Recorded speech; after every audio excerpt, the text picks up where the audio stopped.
कृष्णा, श्री राधे सभी को।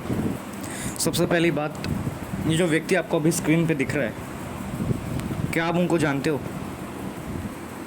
नहीं बोलो ना, जानते हो क्या इनको?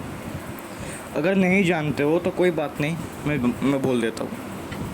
ये है दुनिया के सबसे महान सन्यासियों में एक, महान गुरु भी आप इनको कह सकते हो, जिनके वजह से आज अगर आप कहीं विदेश में अगर जाओगे तो वहाँ पे लोग आपको शायद से हरे कृष्णा बोलते हुए देखेंगे, लेकिन कभी कभार आपके मन में प्रश्न आता है, ये लोग क्यों कृष्ण का नाम ले रहे हैं, ये तो फॉरेनर्स है। तो बात यह है कि विदेश तक कृष्ण का नाम पहुँचाने में अगर किसी ने मदद किया ना, तो यही व्यक्ति है। मैं छोटे मुंह से बड़ी बात कर रहा हूँ, मैं थोड़ा स्वार्थी व्यक्ति हूँ। मैं ये सोच के इनका गुणगान करूँगा कि मेरे पाप नष्ट हो जाए। वैसे मैं इस योग्य तो हूँ नहीं कि इनका नाम भी अपना मुंह से ले सकूँ, लेकिन फिर भी बात करते। अभय, इनका नाम अभय था, पूरा नाम मुझे पता नहीं है इनका। 1896 में सितंबर के महीने में बंगाल में यानी कोलकाता में का जन्म होता है। 14 साल की उम्र में इनको एक थोड़ा शौक लगता है, इनकी जो माता है इनको स्वर्गवास हो जाता है। यह सदमा प्रभुपाद से देखा नहीं जाता। आपने एक चीज़ नोटिस की होगी, जो भगवान के जो मतलब बहुत प्रिय भक्त होते हैं ना, उनको बचपन से ही कष्ट मिलने शुरू हो जाते हैं। लेकिन लोगों को लगता है यार भगवान ने इसके साथ क्यों किया, कितना निष्ठुर है भगवान। लेकिन उन लोगों को ये नहीं पता हो कि अतिकूल कृपा किसको बोलते हैं और प्रतिकूल कृपा किसको बोलते हैं। प्रतिकूल कृपा उन्हीं पर होती है जिनके भगवान सबसे अधिक प्रिय होते हैं, इसलिए बचपन से उनको कष्ट दिए जाते हैं ताकि उनका संसार से मोह कट जाए। तो अब टॉपिक पे आते हैं कि 14 साल की उम्र में अपने माँ को खोने के बाद वो अपना सदमा झेल नहीं पाते, लेकिन एट द टाइम जब वो बड़े होते तो एक स्कॉटिश चर्च नाम का कॉलेज है, पुराने टाइम पे शायद आज भी होगा कलकत्ता में। तो वहाँ पे वो अंग्रेज़ी कॉलेज में अपना एडमिशन करवाते हैं स्कूल कंप्लीट करने के बाद।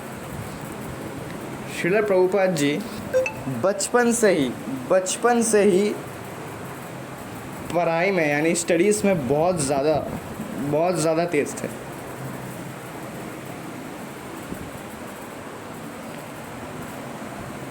लेकिन प्रॉब्लम ये है ना कि ये शुरू से भक्त नहीं थे, शुरू से सन्यासी नहीं थे, इनको भक्ति में नहीं आना था। 1922 में जब ये भक्ति वेदांत स्वामी सरस्वती ठाकुर से मिलते हैं, जो श्रील प्रभुपाद जी के गुरु है, मुझे नहीं पता मैं नाम सही से ले रहा हूँ कि नहीं। इनसे मिलने के बाद वो उनसे दीक्षा तो लेते, लेकिन पहले वो भक्ति में आना नहीं चाहते थे। उनके कई सारे प्रश्न थे, लेकिन 1922 में उनसे ये दीक्षा ले लेते। दीक्षा लेने के बाद जब गुरु देखते कि श्रील प्रभुपाद जी, इनकी जो अंग्रेज़ी है ना बहुत ज़्यादा, आप सोच सकते हो, मतलब बहुत ज़्यादा स्ट्रॉन्ग थी। मतलब प्रभुपाद जी जब अंग्रेज़ी बोलते थे, जब वो इंग्लिश बोलते थे, तो जो इंग्लिश जो कि ब्रिटिशर्स है, जो अमेरिका या फिर इंग्लैंड में रहते, उनको डिक्शनरी खोलनी पड़ती थी। अब सोच सकते हो कितनी मतलब अच्छी अंग्रेज़ी बोलते थे श्रील प्रभुपाद जी, कि ब्रिटिशर्स को भी ये सब वर्ड्स नहीं पता था, कि उनको भी डिक्शनरी खोलना पड़ता था। ये जो काबिलियत जब उनके गुरु ने उनको देखी, तो उन्होंने बोला कि हमारे जो सनातन शास्त्र है वो देश के बाहर नहीं जा रहे, लेकिन उनके जो बेकार शास्त्र है, शास्त्र तो नहीं कहूँगा, बेकार रद्दी बुक्स कहेंगे, जो सनातन धर्म के खिलाफ लिखी जाती है, सो कॉल्ड बुक्स, एवोल्यूशन वगैरह, तो वो इंडिया में आ रहे हैं और लोग उसको पढ़ रहे हैं और लोग नास्तिक बन रहे। लेकिन जब गुरुदेव ने कहा, श्रील प्रभुपाद के गुरुदेव ने जब उनको कहा कि आप जाओ, आप बाहर जाके प्रचार करो, लेकिन श्रील प्रभुपाद तब भी राज़ी नहीं थे। लेकिन एट द टाइम जब वो इतना कहने के बाद मान जाते हैं, लेकिन उस टाइम पे आपको समझनी पड़ेगी कि सनातन शास्त्र को बाहर ले जाना उतना आसान नहीं था। उस टाइम पे टेक्नोलॉजी उतनी नहीं थी, उस टाइम पे टाइपराइटर भी नहीं था, ना गूगल था कि आप ट्रांसलेट करके कुछ भी छाप दो। आजकल तो ईजी हो गया है, लेकिन तब भी श्रीला प्रभुपाद आप सोच सकते हो, एक पेन लेके और एक पेपर लेके पूरी भगवत गीता को ट्रांसलेट करते गए, एक के बाद एक बड़े बड़े पेजेस में उन्होंने लिखते गए, और इंग्लिश में सारे के सारे पूरा दिन बैठ के वही करते थे। 24 घंटों में से 22 घंटे बैठ के वही करते थे ट्रांसलेशन। एक दिन हुआ जब प्रभुपाद जी बाहर गए थे कुछ समय के लिए, लेकिन घर पे जाकर उन्होंने जब देखा कि मेरे पेपर्स कहाँ गए जिसमें मैंने भगवत गीता को ट्रांसलेट किया था, तो उनकी पत्नी से जब उन्होंने पूछा कि मेरे कहाँ गए मेरे सारे के सारे पेपर्स, तो पत्नी ने ऐसा जवाब दिया कि वो पेपर्स तो सारे के सारे रद्दी थे, तो मैंने उन सबको बेच दिया। ये सुनने के बाद प्रभुपाद जी ने बोला, लो मेरे सारे मेहनत गए पानी में। उनको क्रोध आया, उन्होंने कुछ कहा तो नहीं, लेकिन अपनी पत्नी को सबक सिखाने के लिए उन्होंने उनका घर का त्यागी कर दिया और कभी वापस नहीं आए। मतलब आप सोच सकते हो, आपने पूरा दिन लगा कर मतलब हर एक चीज़ को कितने मेहनत से ट्रांसलेट किया, कल अगर आपको पता चले कि किसी ने ना सोचे समझे उसको रद्दी में बेच दिया, आपको कैसा लगेगा। तो जोक सपाट। तो ये जब उनका पत्नी का त्याग करके वो चले जाते हैं श्रील प्रभुपाद जी, तो वो वृंदावन चले जाते हैं, और वृंदावन जाके वहीं पे वापस से सारे के सारे शास्त्र जो है वो ट्रांसलेट करने लग जाते, क्योंकि उनका गुरु के आदेश था। कुछ सालों तक वो वृंदावन में ही रहते हैं, वृंदावन धाम, कोई भी वहाँ पे जाता है तो उसका भाग्य पलट जाता है। तो उस टाइम में ना श्रील प्रभुपाद ने सोचा कि अगर मैं वृंदावन में ही रहूँगा तो मैं तो यही रह जाऊँगा और शास्त्र भी यही रह जाएंगे, दुनिया तक तो ये फैलेगी ही नहीं। उनको उस टाइम पे ये पता था कि दुनिया का अगर जो हमारा अर्थ है उसमें अगर सबसे ज़्यादा विकसित अगर कोई कंट्री है तो वो 110% अमेरिका ही होगी, और अमेरिका का जो सबसे महान शहर है वो न्यूयॉर्क है। तो श्रील प्रभुपाद जी ठान लेते कि मैं अमेरिका में ही जाऊंगा और उनके सबसे बड़े शहर में ही उनका प्रचार करूंगा मैं अपना। मतलब हिम्मत देख रहे हो, लोग छोटी छोटी जगह से शुरू करते हैं, ये घुस गए कहाँ पे, अमेरिका में। लोग आई थिंक, मुझे जहाँ तक लगता है बाहर अगर किसी ने सनातन शास्त्र को अगर किसी ने बताया होगा, आई थिंक स्वामी विवेकानंद के बाद, या फिर तो वो आई थिंक वो श्रील प्रभुपाद जी है।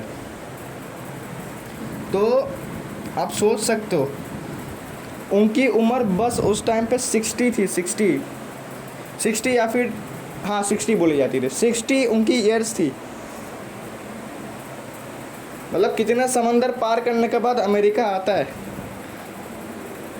जब वो जहाज में जा रहे थे तो उनको बीच में 2 बार हार्ट अटैक आ गया। आप सोच सकते हो 60 वर्ष की आयुष में एक व्यक्ति जिसके पास बस $60 थे अपने जेब में और कुछ किताबें, उसको पता है मुझे अमेरिका में कोई नहीं जानता, उसको 2 बार हार्ट अटैक आने के बाद भी उन्होंने नहीं रोका अपने आप को, वो चले गए अमेरिका। और जब वो अमेरिका पहुंचते 1965 साल होता है उस टाइम पे, जब वियतनाम और अमेरिका में कुछ वॉर चल रही थी। तो वो जो हिप्पीज़ बोले जाते हैं, मुझे नहीं पता हिप्पीज़ कौन सा कैटेगरी में आते हैं, कहाँ से ये लोग, लेकिन जहाँ तक मुझे पता है हिप्पीज़ जो है उस टाइम पे अमेरिका में आ गए थे, और ये बहुत मलेच टाइप के होते थे। मतलब एकदम गंदे, मतलब नहाते नहीं थे, मतलब ब्रश नहीं करते थे, शराब पीते रहते थे, स्मोकिंग करते, नशा करते रहते थे, रास्ते पर ही सेक्स करते रहते। तो ये ऐसे लोग थे, अब सोच गंदी मतलब लोग थे मतलब। और श्रील प्रभुपाद जी ने इनको देखा, और अमेरिका सरकार भी परेशान थी इनको देखकर कि यार ये क्या है लोग है। तो आप खुद सोच सकते हो अगर ऐसे लोग आपको मिल जाए तो आप भी परेशान हो जाओगे। तो श्रील प्रभुपाद जी जब इन्होंने इनको देखा तो उन्होंने सोचा कि अमेरिका सरकार बहुत परेशान है, अगर मैंने हिप्पीज़ को सुधार दिया तो मेरा जो नाम है वो अमेरिका में फैलेगा। अब देखना कि यहाँ पे श्रील प्रभुपाद जी ने इसलिए हिप्पीज़ को नहीं सुधारा कि मैं बहुत फेमस हो जाऊँगा, वो फेमस इसलिए होना चाहते थे कि लोग मुझे जानेंगे और मेरे गुरु का जो आदेश है वो मैं सब तक पहुँचाऊँगा। तो ये उद्देश्य था। तो पहले तो हिप्पीज़ उनकी बात मानते ही नहीं थे। मतलब आप सोचो, टॉयलेट में जब लाइन में खड़े होते तो उनको धक्का मार देते थे, कभी खाना चुरा लेते थे, कभी कुछ चुरा लेते थे, कभी सिगरेट उनके मुँह पे फूंक देते थे। मतलब इतनी बदतमीज़ी करते, लेकिन श्रील प्रभुपाद ने फिर भी कुछ नहीं बोल पाते, क्योंकि आई थिंक थोड़े वृद्ध थे, कुछ बोल नहीं पाते। और हिप्पीज़ इतने मलेच, इतने बेवकूफ़ मतलब थे, मतलब क्या बोले, गुस्सा आ रहा है मुझे, कि फिर भी मतलब बख्श नहीं देते थे। मतलब प्रभुपाद जी को फिर भी परेशान किया करते थे। बहुत समय तक उनको परेशान करने के बाद अमेरिका में एक न्यूज़ आती है कि हिप्पीज बदल रहे, वो गंदगी छोड़ के साफ हो रहे। अब अमेरिका सरकार को ये बात थोड़ी समझ में नहीं, ये कैसे हो गया कि जो हिप्पीज़ को हम लोग नहीं सुधार पाए, ऐसा कौन सा व्यक्ति है जो हिप्पीज़ को सुधार रहा है। इसका सबसे बड़ा फैक्ट मैं बता दूँ, हिप्पीज़ श्रील प्रभुपाद के संगति में रह के सुधरे। ऐसा बोला जाता है कि भक्त के संगति में अगर आप रहोगे तो मलेच्छ से मलेच्छ व्यक्ति भी सुधर जाएगा। तो श्रील प्रभुपाद जी डेली गुलाब जामुन बनाते थे और उनको खिलाते थे, और गीता का पाठ भी कराते थे, और जीवन कैसे जीना है ये भी सिखाते थे, कीर्तन भी किया करते थे। तो एक्चुअली सब हुआ यह था कि जब श्रील प्रभुपाद जी हिप्पीज़ के पास गए कि आप लोग स्मोकिंग क्यों करते हो, नशा क्यों करते हो, तो उन्होंने बोला मैं नशा इसलिए करता हूँ क्योंकि I want to stay high. तो श्रील प्रभुपाद जी ने बोला कि मैं तुमको इससे बड़ा नशा दूंगा, वो है कृष्ण नशा, मतलब हरि नाम का नशा। अब हिप्पीज़ को पता नहीं था, उनको भी लगा ये कोई ड्रग्स होगा, तो उन्होंने हाँ मुझे चाहिए। और जब वो नशा उनको मिला तो आप तो देख ही सकते हो, गंदगी छोड़ के कीर्तन करने लग गए, श्रील प्रभुपाद जी के बात मानने लगे। पता नहीं कितने सारे हिप्पीज़ को श्रील प्रभुपाद जी ने सुधार दिया। ना सिर्फ सुधारा, उन्होंने कई शिष्य बनाए अपने, और दुनिया के हर कोने में भेज दिया। किसी को यूरोप में भेज दिया, किसी को चाइना भेज दिया, पता नहीं दुनिया का कोई भी कंट्री छोड़ा होगा उन्होंने।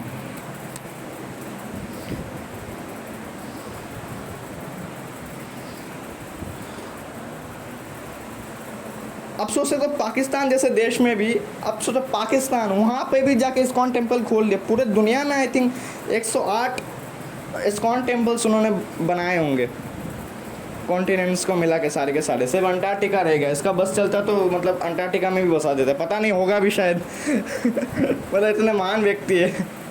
तो श्रील प्रभुपाद जी उस टाइम पे आप सोच सकते हो कि उस टाइम पे भी कितना उतार चढ़ाव है, कितने शिष्यों ने इनको धोखा दे दिया, कितने लोगों ने मतलब टेम्पल बेच दिया। उनके ही शिष्यों ने, कुछ रास्कल्स थे, उनके ही शिष्यों ने बेच दिया टेम्पल्स। कितने सारे कोर्ट्स प्रॉब्लम्स हुई, लोगों को ज़मीन को लेकर होते हैं ना, मतलब कोर्ट रिलेटेड प्रॉब्लम, इनके ऊपर कितने सारे केस हुए। लेकिन उन सारे केसों को, सारे के सारे केसों को मतलब खदेड़ते हुए फिर भी उन्हें वो रुके नहीं। एक टाइम पे तो रशिया में भगवद गीता का प्रचार ही बंद हो गया क्योंकि कुछ लोगों को पसंद नहीं आ रहा था। लेकिन श्रील प्रभुपाद जी ने बोला कि लोगों को ना खुजली होती है, अगर कोई चीज़ बैन होती है तो लोग वही चीज़ खरीदते हैं। तो अगर रशिया में बैन हुए तो तुम फिर भगवद गीता को ही बेचो। और जब जाते थे तो ये बोलना कि ये ना बुक सरकार ने बैन की है, तो लोगों को इंटरेस्ट जाएगा, यार ये तो बैन की हुई बुक है, 1 कॉपी नहीं 2 कॉपी दो। तो आप सोच सकते हो कि कितने सारे, आई थिंक इन्हीं मतलब जर्नी में, इनके जर्नी में जब ये टेम्पल्स बना रहे थे, शिष्य भर रहे थे इनके, तो उन्हीं मतलब बीचों बीच पता नहीं कितना कुछ हुआ होगा, कितने हादसे सहे होंगे। एक टाइम पे तो ऐसा हुआ होगा कि कुछ साल तक तो रहे, लेकिन इनके पैसे ख़त्म हो गए थे, तो वो अगरबत्ती बेचा करते थे श्रील प्रभुपाद जी अपने शिष्यों के साथ। उन अगरबत्ती को बेच के इन्होंने $1 मिलियन का रेवेन्यू जमा लिया। आप सोच सकते हो, बस अगरबत्ती बेच कर।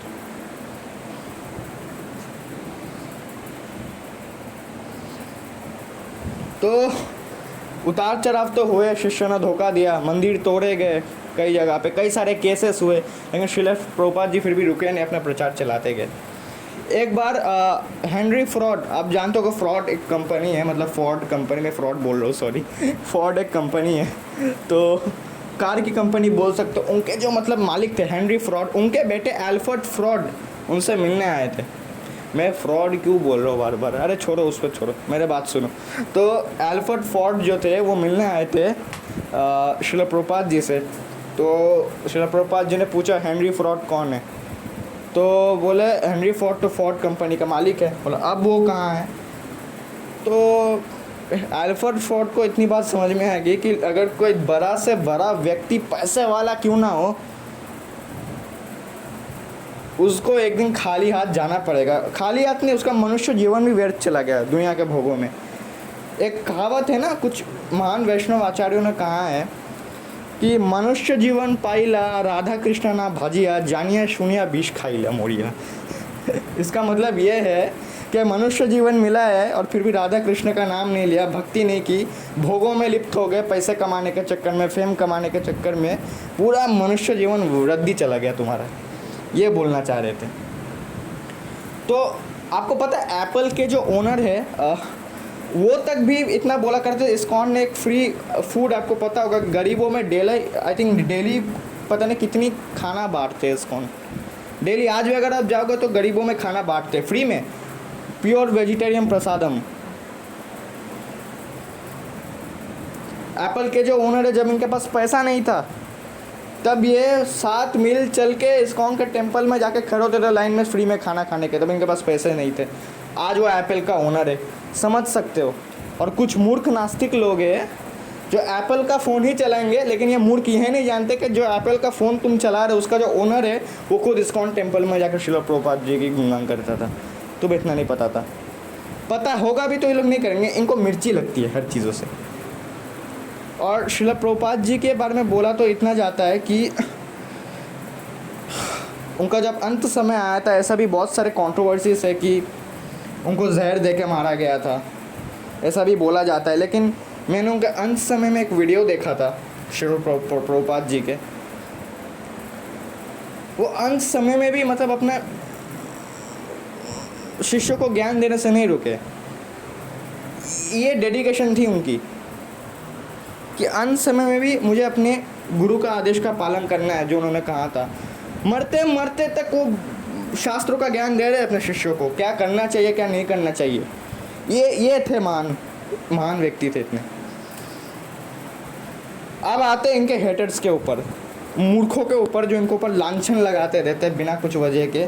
इस्कॉन ये है, इस्कॉन वो है, गीता का गलत ट्रांसलेशन है। अरे बेवकूफ़ो, तुमको एक बात बताता हूँ मैं। गीता प्रेस के जो ओनर थे ना, मतलब पहले हनुमान प्रसाद जी पोद्दार, वो खुद पैसे देते हैं प्रभुपाद जी को गीता छापने के लिए, Bhagavad Gita as it is. कुछ लोग ये भी बोलते कि प्रभुपाद जी ने क्रिश्चियनिटी को वैष्णविज्म क्यों बोला, इस्लाम को वैष्णविज्म क्यों बोला। एक बेवकूफ़ एक बात बताओ, बाहर अगर आप प्रचार करने जा रहे हो तो बाहर के देशों में तो हिंदू धर्म था नहीं, ज़रा ऐसी बात है कि मुसलमान धर्म या फिर क्रिश्चियन ही फॉलो किए जाते होंगे। तो उनको खुश करके प्रचार बढ़ाने के लिए थोड़ी उनकी तारीफ़ कर दी, वरना श्रील प्रभुपाद जी भी जानते थे इस्लाम कैसा है। ठीक है, तो बस कमियां निकालना तुम लोगों की आदत है, क्योंकि तुम लोग तो नीच हो, मलेच्छ हो, एक नंबर के निर्लज्ज नपुंसक लोग, जो बस गालियां देते हो, संतों को गाली देते हो, अनंत कल्पों तक सरोगे नरक में। शर्म नहीं आती, संतों को गाली देते हो तुम लोग और बोलते हो अद्वैत विरोधी बेवकूफ़। हाँ, क्यों ना करे, क्योंकि श्रील प्रभुपाद इसलिए बोलते थे क्योंकि इस्कॉन जो है स्मार्ट में फोकस करता है, राधा कृष्ण के भक्ति में फोकस करता है, साकार रूप की पूजा करता है। अद्वैत को गाली नहीं दे रहे, अद्वैत का मैं भी सम्मान करता हूँ। हाँ, कुछ ऐसा बोल सकते हो कि इस्कॉन वाले ऐसे कुछ है जो बहुत ज़्यादा फैनेटिक हो जाते हैं, दूसरे को भी मतलब सब गलत, वही सही, वो गलत बात है। लेकिन नहीं, श्रील प्रभुपाद जी ने कभी नहीं बोला। और तुम बोलते हो ना कि श्रील प्रभुपाद जी ने शिव जी को डेमिगॉड बोला है। अरे डेमिगॉड बोला है, गालियाँ नहीं दी है, माँ बहन की गालियाँ नहीं लिखी है। अपने किताबों में ये नहीं लिखा है कि शिव द्रोही को जाके पीटो मारो, अद्वैतवादियों को मारो पीटो, ये सब लिखा है क्या? इनफैक्ट उन्होंने खुद बोला कि सदाशिव और विष्णु एक है। तुम बेवकूफ़ों को इतना नहीं पता है कि शिव जी कितने प्रकार के होते हैं, रुद्र कितने प्रकार के होते हैं।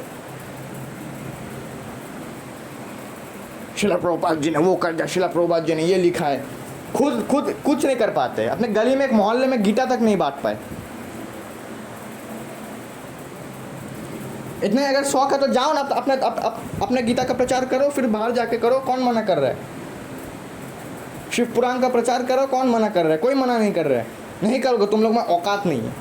तुम लोग को बस इतना आता है कि घर पे बैठो, यूट्यूब खोलो, कमेंट सेक्शन में जाओ, कुछ देखो और श्रील प्रभुपाद को गाली दो। यही आता है तुम लोगों को, नपुंसक लोगों को। तुम जैसा नीच मलेच्छ लोगों की वजह से श्रील प्रभुपाद जी को गाली पड़ती, तुम जैसे नीच लोगों की वजह से।